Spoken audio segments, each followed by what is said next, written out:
ഇന്ന് ഞാനും ഹസ്ബൻഡും കൂടി ഫ്രഷ് ഫിഷ് മേടിക്കാനായിട്ട് അടുത്തുള്ള ഷോപ്പിൽ പോയിട്ടുണ്ടായിരുന്നു.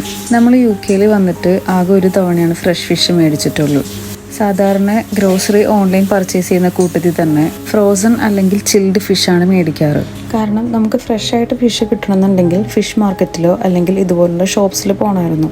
നമ്മളുടെ ഫ്ലാറ്റിൻ്റെ അടുത്തുള്ള ഏരിയയിലൊന്നും ഷോപ്സ് ഉണ്ടായിരുന്നില്ല. പിന്നെ ഫിഷ് മാർക്കറ്റ് ആണെങ്കിൽ നമുക്ക് അടുത്തുള്ള ലൊക്കേഷൻ ഉണ്ടായിരുന്നില്ല, കുറച്ച് ദൂരത്തിലായിരുന്നു. അപ്പോൾ നമുക്ക് ഫിഷ് മാർക്കറ്റിൽ പോകാനായിട്ട് എനിക്കോ ഹസ്ബൻഡിനോ ടൈം കിട്ടാറുണ്ടായിരുന്നില്ല. ഇന്ത്യൻ ഫുഡ് ആൻഡ് ഗ്രോസറീസ് കിട്ടുന്ന ഒരു ഷോപ്പിൻ്റെ ഉള്ളിലായിട്ട് ലാസ്റ്റ് വീക്ക് ഈ ഒരു ഷോപ്പ് ഓപ്പൺ ചെയ്തിട്ടുണ്ടായിരുന്നു. നമ്മളുടെ ഫ്ലാറ്റിൽ നിന്ന് 5 മിനിറ്റ് വാക്കാണ് ഈ ഒരു ഷോപ്പിലേക്കുള്ളൂ.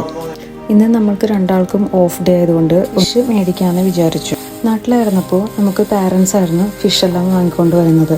അതുകൊണ്ട് ഇന്ന് നമ്മൾ പോയപ്പോൾ ഏത് ഫിഷ് എടുക്കണം, എത്ര എടുക്കണം എന്നുള്ള കൺഫ്യൂഷൻ ഉണ്ടായിരുന്നു. ഒരുപാട് ഫിഷിൻ്റെ പേരൊക്കെ പറഞ്ഞു. അതിൽ ഞങ്ങൾക്ക് salmon, king fish, squid, crab, അയല അങ്ങനെയുള്ള കുറച്ച് മീനുകൾ മാത്രമാണ് പരിചയമുണ്ടായിരുന്നത്. അതിൽ നിന്ന് കിങ് ഫിഷും പിന്നെ അയലയാണ് ഇന്ന് സെലക്ട് ചെയ്തത്. ഫുൾ കട്ടിങ്ങും ക്ലീനിങ്ങും കഴിഞ്ഞിട്ടാണ് നമുക്ക് ഫിഷ് കിട്ടിയത്. നമ്മൾ ഫിഷിൻ്റെ ഹെഡ് പോർഷൻ കഴിക്കാറില്ല. അതുപോലെ ഷോപ്പിൽ വെച്ചിട്ട് അത് കളയാനായിട്ട് പറയാൻ ഞാൻ മറന്നുപോയി. അപ്പം ഞാൻ ഹെഡൊക്കെ കളഞ്ഞിട്ട് ഒന്നുകൂടെ ക്ലീൻ ചെയ്ത് കട്ട് ചെയ്തെടുക്കുകയാണ്. ഓൾറെഡി അതിൻ്റെ വേസ്റ്റൊക്കെ കളഞ്ഞിട്ടാണ് നമുക്ക് കിട്ടിയത്. എന്നാലും നമ്മളൊന്ന് വാഷ് ചെയ്ത് കട്ട് ചെയ്ത് ലൈൻസ് ഇട്ട് കൊടുക്കുന്നുണ്ട്. സത്യം പറഞ്ഞാൽ ഞാനിവിടെ വന്നിട്ടാണ് കുക്കിംഗ് പഠിച്ചത്. നാട്ടിലായിരുന്നപ്പോൾ ഉമ്മയാണ് കുക്ക് ചെയ്തുകൊണ്ടിരുന്നത്. ഹസ്ബൻഡിൻ്റെ വീട്ടിലായിരിക്കുമ്പോൾ ഹസ്ബൻഡിൻ്റെ ഉമ്മയായിരിക്കും കുക്ക് ചെയ്യുന്നത്.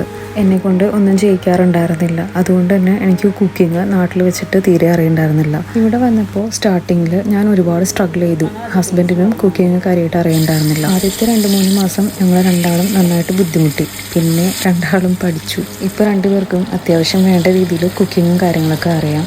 ഞങ്ങളുടെ പഴയ കാലം പറഞ്ഞ് കളിയാക്കും. പേഷ്യൻസ് ആൻഡ് സപ്പോർട്ട് നമുക്ക് എന്ത് കാര്യവും നേടിയെടുക്കാൻ പറ്റുമെന്ന് ഞങ്ങൾ മനസ്സിലാക്കി. ഓഫ് ഡേയ്സിൽ ഞങ്ങൾ ഒരുമിച്ചാണ് കുക്ക് ചെയ്യാറ്. അപ്പോൾ ഇതാണ് ഞങ്ങളുടെ ഫിഷ് സ്റ്റോറി.